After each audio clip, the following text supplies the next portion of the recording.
అది ఓం. ఈ మలయాళ స్వాముల వారు అంటున్నారు, పుణ్యాత్ముల యొక్క మనస్సు, వాక్కు, తనువు, ధనము అన్నీ పుణ్యకార్యములకే ఉపయోగపడుతూ ఉంటాయి. పుణ్యాత్ములైన సహజంగా పుణ్య లక్షణాలు కలిగిన వారి యొక్క మనస్సు, వాళ్ళ ఆలోచనలు, వాళ్ళ మాటలు, వాళ్ళ శరీరము, వాళ్ళ ధనము అన్నీ కూడా పుణ్యకార్యాల కోసమే ఉపయోగపడుతూ ఉంటారు వాళ్ళు. పాపాత్ముల యొక్క తను, మన, ధనములు మరి పాపకార్యములకే ఉపయోగపడుతూ ఉంటాయి. అంటే తనుమను, ధనములు అనేటువంటి ఈ పరికరాలు వాడుకునే వాడి యొక్క వ్యక్తిత్వాన్ని బట్టి ఉపయోగపెట్టబడుతూ ఉంటాయి అన్నమాట. పుణ్యాత్ముల మనసు ఎప్పుడు ప్రశాంతంగాను ఆనందంగాను ఉంటుంది. పాపాత్ముల హృదయం ఎప్పుడు చింతలతోటి, చిరాకులతోటి చిందరవందరగా కొట్టబడుతూ ఉంటుంది. ఇదే పాపాత్ముల యొక్క, పుణ్యాత్ముల యొక్క మానసిక, శారీరక వ్యవహారాలన్నీ కూడా వారి మనోశుచిని బట్టి వారికి లాభం కలుగుతూ ఉంటుందన్నమాట.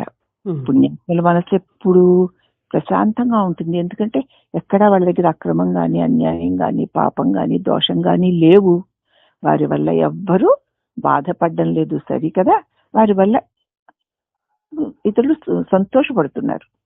అందుచేత పుణ్యాత్ముల మనసు ఎప్పుడు సంతోషంగా ఉంటుంది. కాబట్టి మనం సంతోషంగా ఉండాలి అంటే మన తోటి వారిని సంతోషపెడుతూ ఉంటే మనకు సంతోషం ఉంటుంది.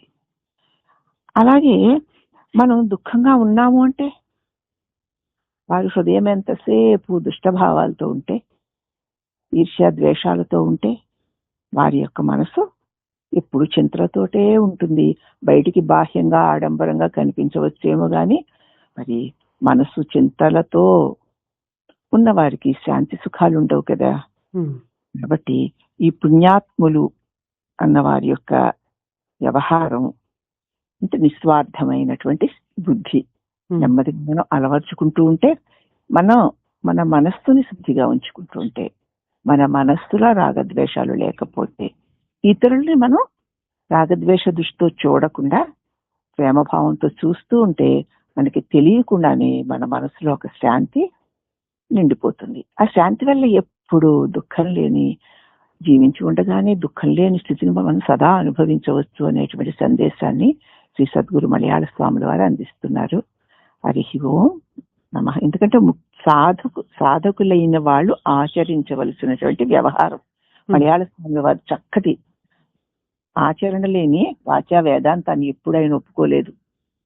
ఆ ఆచరణ ఎలా చేయాలి అన్నటువంటి దాన్ని చక్కగా తేలిక మాటలతో తెలియచెప్పారు. శ్రీ గురుదేవులకు అనేక వందనములు.